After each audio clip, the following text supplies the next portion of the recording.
நான் பிறந்த போது 1977ஆம் ஆண்டு கலைஞர் அவர்கள் ஒரு போராட்டத்துல பங்கேற்று கைது செய்யப்பட்டு ஜெயிலில் இருந்தார். அப்போ என்னுடைய அப்பா அம்மாவுக்கு தாய் தந்தையருக்கு கலைஞர் அவர்கள் ஜெயில இருந்து ஒரு கடிதம் எழுதுறார். உங்கள பல பேர் அந்த கடிதத்தை பார்த்திருப்பீங்க, கேள்விப்பட்டிருப்பீங்க. ஒரு வாழ்த்து கடிதம் எழுதுறார். அன்புள்ள ஸ்டாலின், உனக்கு ஆண் குழந்தை பிறந்த செய்தி கேட்டு எனக்கு மகிழ்ச்சி. உன் மனைவிக்கும் என்னுடைய வாழ்த்துக்களை தெரிவித்துவிடு.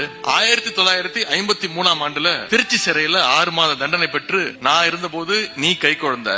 வீட்டிலிருந்து என்னை காண வருபவர்களோடு ஒரு குழந்தையாக கை குழந்தையாக நீயும் வந்துட்டு போன, என்ன பார்த்துட்டு போன.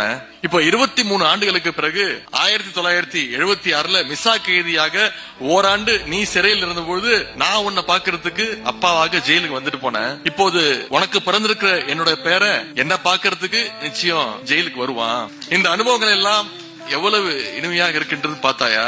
இந்த குடும்பத்தில் மட்டும் இல்ல, நம்முடைய இயக்கமாம் பெரிய குடும்பத்துல எத்தனையோ உடன்பிறப்புகளுக்கு இப்படி சிறை அனுபவங்கள் கிடைத்திருக்கின்றன அப்படின்னு எழுதிட்டு சொல்றாரு. புதிய பேரனுக்கு என்னுடைய வாழ்த்துக்களை சொல்லிடு அப்படின்னு கலைஞர் எழுதி முடிக்கிறார்.